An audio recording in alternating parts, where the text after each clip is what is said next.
오늘은 대림절 마지막 주일입니다. 우리 대림절은 예수님과 예수님의 탄생과 다시 오심을 기다리는 절기입니다.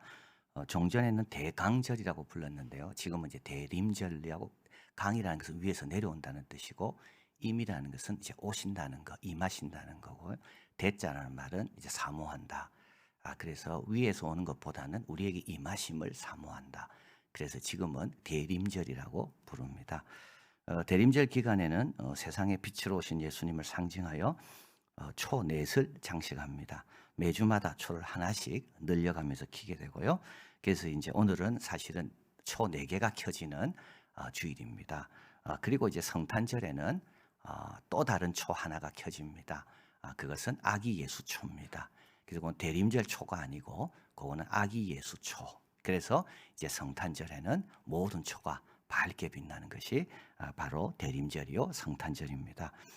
보통 우리 대림절 하면 이제 설교가 어떻게 되냐면 예수님의 탄생 이전에 시작합니다. 선지자의 예언, 세례 요한의 수태와 탄생, 마리아의 수태고지, 그리고 예수님의 탄생. 그래서 성탄절의 탄생 이렇게 됩니다. 근데 우리 이번 대림절 기간에는 우리는 거꾸로 예수님이 어떻게 사셨는가를 보면서 예수님이 이래 사셨기 때문에 그 오심이 특별하구나. 예수님이 이래 산 게 중요한 이유는 이분은 그냥 태어난 분이 아니라 우리를 위해 오신 분이 이렇게 사셨구나. 그것을 알게 됩니다. 우리 예수님께서 자기를 부인하라 말씀하실 때 우리의 관심은 하나님 나라가 의가 되게 하기 위해서 예수님이 오셨구나.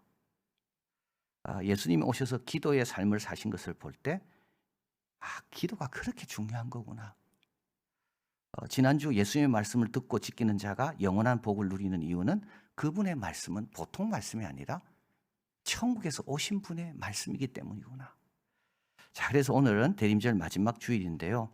우리의 삶이 천국에 맞춰져야 하는지를 알게 하는 내용입니다. 우리 예수님이 오신 이유는 우리의 삶이 천국에 맞춰지게 하기 위해서 오셨다. 자, 오늘 본문에 보면 무리 중에 한 사람이 예수님께 나와 형을 명하여 재산을 나누게 해달라고 요청합니다. 무리 중에 한 사람이 선생님, 내 형을 명하여 유업을 나와 나누게 하소서.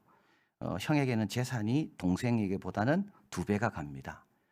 그러니까 동생은 이에 대한 불만을 갖고 자기에게 좀 더 돌아오도록 우리 예수님의 도덕적 권위를 좀 이용해서 예수님께서 좀 말씀해 주시면 자기의 목적을 취하겠다. 예수님께서 14절 너무 한심합니다. 그래서 이 사람아, 한심한 겁니다. 굉장히 한심한 표현입니다. 이 사람아, 누가 나를 너희의 재판장이나 물건 나누는 자로 세웠느냐? 예수님께 요구하는 것이 고작 형의 재산 조금 더 얻는 것이 그게 예수님께 나와 기도하는 제목입니까? 하늘 보좌를 버리시고 천군 천사의 찬양 가운데 오신 분이 우리 그 물건 조금 나누는 거 그거 하려고 오셨습니까? 예수님께 나와서 구해야 할 것은 형의 것 좀 더 얻게 해달라는 그 정도가 아닙니다. 새 사람이 되게 해달라는 겁니다. 마음이 부요한 자가 되게 해달라는 겁니다. 세상 물건 소유하는 게 아니라 천국을 소유하고 천국의 권세 가운데 살게 해달라는 게 예수님께 합당한 요구입니다. 그래서 여러분, 누군가에게 뭘 구하려면요, 그 사람이 누군지부터 먼저 알잖아요. 우리는 뭘 부탁하려면 왜 그 사람한테 갑니까? 그 사람은 이걸 들어줄 만한 사람이라고 판단이 섰기 때문에 그 사람에게 가서 부탁하는 거 아닙니까? 우리의 기도도 마찬가지입니다. 기도하기 전에 내가 지금 누구한테 기도하는가를 먼저 알아야 됩니다. 자, 예수님 말씀합니다. 15절 저에게 이르시되 삼가 모든 탐심을 물리쳐라. 사람의 생명이 그 소유에 넉넉한 데 있지 아니하리라. 탐심은 정당한 요구 그 이상을 갈망하는 상태입니다. 이 탐심은 아주 위험한 겁니다. 이게 찾아오게 되면요, 지금 있는 복을 제대로 누리지 못하고 하나님의 계명과 말씀에 순종할 수가 없습니다. 에덴 동산에서 아담과 이브가 시험에 들고 갑자기 불평으로 바뀐 이유는 뭡니까? 하나님이 금하시는 선악과에 대한 탐심. 갑자기 불평으로 바뀌어요. 남이 가진 걸 보는 순간 갑자기 불평으로 갚이고 마음이 조급해지고. 스테파노 자마니는 탐욕과 교만, 탐심과 교만을 같은 배에서 나온 쌍둥이라고 말합니다. 둘 다 그 이상을 늘 추구하는 겁니다. 탐욕은 소유와 관련돼 그 이상을 추구하고요. 교만은 존재와 관련돼 그 이상을 추구합니다. 이 두 추구의 뿌리는 같습니다. 갈망입니다. 뭔가를 갈망하는 거예요.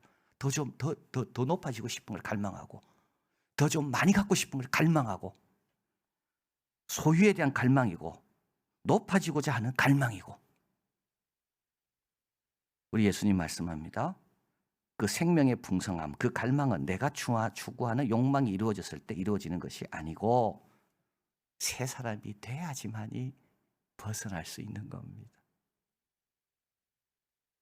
여러분, 하나님 요구에 순종할 때 비로소 참된 평안을 경험하는 겁니다.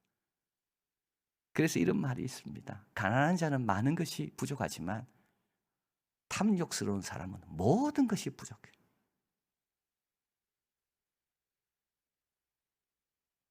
성령의 충만함을 입을 때 우리는 비로소 풍성해집니다. 자, 예수님이 그러면서 한 부자에 대해 말씀합니다. 밭에 소출이 풍성했습니다. 쌓을 곳이 없을 정도입니다. 곡간을 헐고 더 크게 지어서 곡식과 물건을 쌓아두려고 합니다. 그리고 19절, 또 내가 내 영혼에게 이릅니다. 영혼아, 여러 해 쓸 물건을 많이 쌓아두었으니 평안히 쉬고 먹고 마시고 즐거워하자. 이게 오늘날 우리의 이상입니다. 우리의 이상은 딴 데 있지 않습니다. 바로 여기에 있습니다. 많이 준비해가지고 남은 여생 놀고 먹고 마시고 즐기면서 편안히 살고 싶은 게 우리의 모든 지금 이 시대를 살아가는 사람의 이상입니다. 옛날은 안 그랬습니다. 옛날은 내 자신을 어디에 더 고상한 데 삶을 드릴까? 근데 지금은 뭘 먹을까? 뭘 입을까? 우리 이 부자하고 똑같아요. 근데 하나님은 뭐라 이야기하십니까? 이런 삶의 자세에 대해서. 하나님이 이르시되 어리석은 자여, 오늘 밤에 내 영혼을 도로 찾으리니 그러면 내가 예비한 것이 네 것이 되겠느냐? 자, 이 사람은 어리석습니다. 왜 어리석냐? 우리 하나님이 도로 찾는다 그랬거든요. 모든 것은 하나님께로부터 왔고 하나님으로 말미암고 하나님께 돌아갈 겁니다. 결국 하나님께 앞에 설 겁니다. 이때 하나님 앞에 대답할 걸 준비해야 됩니다.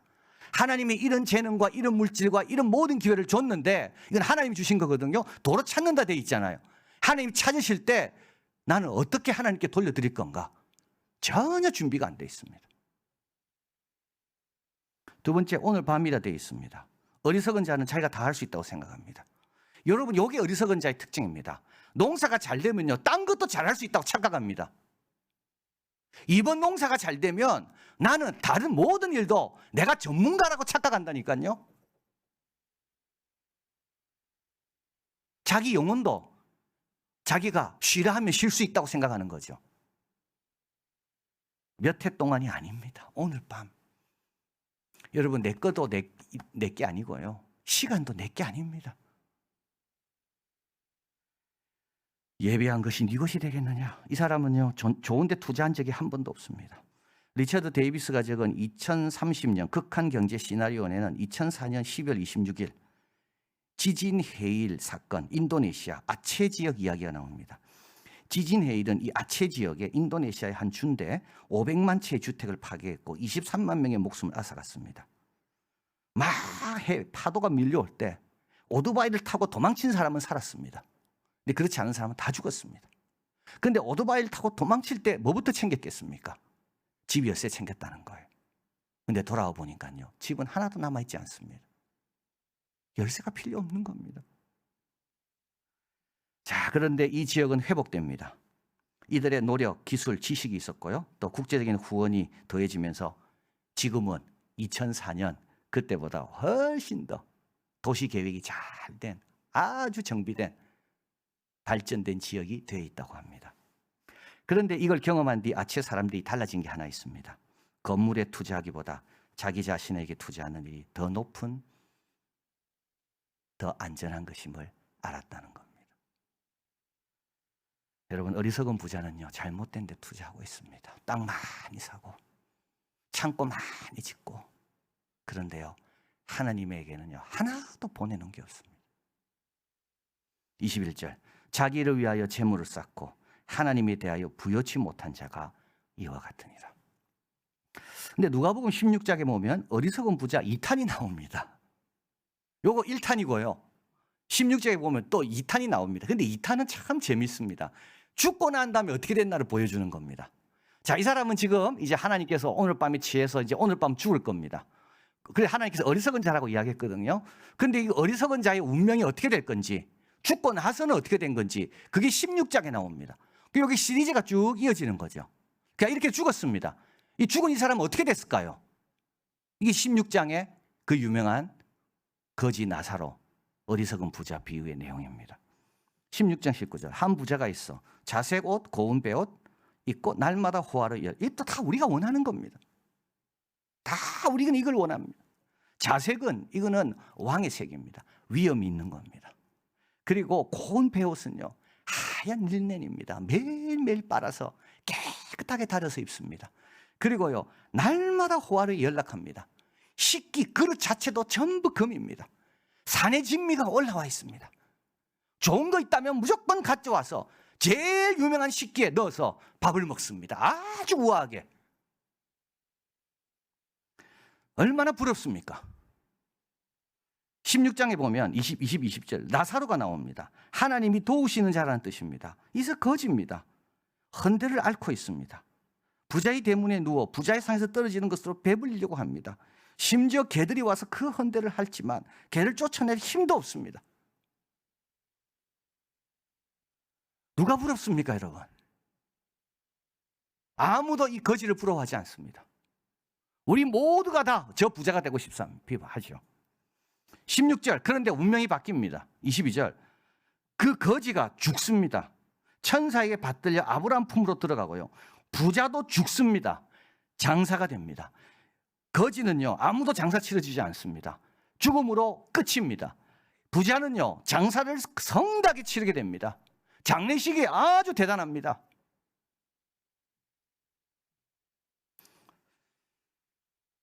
죽음은 초가집 문도 두드리고 왕궁도 두드린다 그래 되어 있습니다.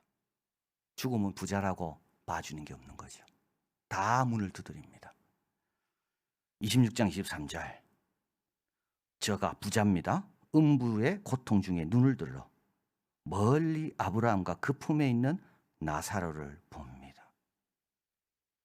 오늘 이 본문에 있는 이 부자는 오늘 밤 영혼이 취한 다음에 어디로 갔을까요? 음부의 고통 중으로 갔습니다. 그리고 부자가 아브라함에게 저기 있는 나사로를 보내 그 손가락 끝에 물을 찍어 내 혀를 서늘하게 해달라고 부탁합니다. 이때 아브라함이 말합니다. 16장 26절, 너희와 우리 사이에 큰 구렁이 있습니다. 여기서 너희에게 건너고자 하되 할 수 없고 거기서 건너올 수도 없습니다. 끝난 겁니다. 지금은 왔다 갔다 할 수 있어요. 지금은. 그러나 이제는 끝났어요. 그리고 부자가 말합니다. 내 형제 5명이 있습니다. 그들도 틀림없이 여기 올 겁니다. 왜냐하면 하나님에 대해서 생각한 적이 한 번도 없거든요. 날마다 호화로이 연락하는 것에 빠져서 오늘도 자색 옷을 입고 자랑하면서 다니고 있거든요. 아브라함이 가로되 저희에게 모세와 선지자들이 있으니 그들에게 들을지니라. 듣고 깨달을 것인지 아니면 먹고 마시고 자기 영광에 취하여 할 것인지 그들은 몰라도 우리는 압니다. 뭐가 제일 복되고 영광스러운 삶인지요. 21절, 자기를 위하여 재물을 쌓아두고 하나님에 대하여 부여치 못한 자가 이와 같으니라. 여러분, 관심은 내가 누군가를 보여줍니다. 여러분, 내가 누군지 알고 싶으면요, 내 관심이 지금 어디가 있는지. 당자의 관심은요, 아버지 재산입니다. 그래가 그거 갖고 밖에 가 허랑방탕 살고 싶은 게 당자의 관심이에요. 그래서 당자예요, 당자. 여러분의 지금 관심이 어디 있습니까? 그게 납니다. 모세의 관심은 어디 있었을까요? 애굽의 보화가 아닙니다. 그래서 하나님이 종이고, 아브라함의 관심 어디 있었을까요? 아브라함은 하나님이 지으실 성에 거기에 관심. 그래서 믿음의 조상입니다. 하나님 나라 백성은 저 세상을 기초하여 오늘을 사는 사람입니다. 꼭 기억하시길 바랍니다. 우리의 삶은 어디에 기초하는가? 여기에 기초한 게 아니고 우리가 돌아갈 저 세상의 기초에서 오늘 우리는 여기에서 계획도 세우고 시간도 조정하고 우리의 계획도 세우는 겁니다. 우리의 모든 것의 기초는 어디서 출발하는가? 저기서 출발합니다. 주님 앞에 섰을 때 대답할 걸 생각합니다. 주님 나라에 많이 보내놓습니다. 언제라도 주님 부르시면 떠날 준비를 하는 자입니다. 여러분, 이런 자는요, 예수님 계심이 너무 감사합니다. 그리고 예수님께 나와 딴 거 구하지 않습니다. 새롭게 해달라고, 예수님처럼 기도하게 해달라고, 그리고 그 영원한 말씀 지키게 해달라고. 대림절 마지막 주일입니다. 우리 예수님 인간을 입고 오신 그 깊은 뜻을 기억하며 우리 예수님 앞에 합당한 것 구하여 이 세상에서 저 세상에 맞추어 잘 사시길 바랍니다. 그러면 살아서도 풍성할 거고요, 죽어서도 영원한 영광을 누리는 우리가 다 될 줄 믿습니다. 사랑하는 하나님 감사합니다. 예수님 왜 오셨습니까? 그저 뭐 옷 잘 먹고 잘 입고 잘 먹고 그저 직장 잘 가고 그걸 위해서 오신 분이 아닙니다. 가난해도 부유하게 하기 위해서, 부유해도 겸손하게 하기 위해서, 다 가져도 여전히 겸손히 주님만 바라보며 천국 소망 가운데 살게 하며 아무 것이 없어요. 이 나사로처럼 그렇게 비참해도 여전히 하나님이 나를 도우시고 아브라함 품에 갈 걸 준비하는 그 삶을 살게 하기 위해 예수님 오셨습니다. 이 예수님 여기 계셔서 오늘도 우리를 새롭게 하시고 복되게 하시고 우리 주님이 우리를 부를 때 즐거이 달려갈 수 있도록 잘 준비케 하십니다. 이 예수님 늘 가까이 하고 저희들도 저 세상을 기초하여 이 세상에서 지혜롭고 복되고 주님과 동행하는 우리들이 다 되게 하여 주시옵소서. 모든 말씀 예수 그리스도 이름으로 기도하옵나이다. 아멘.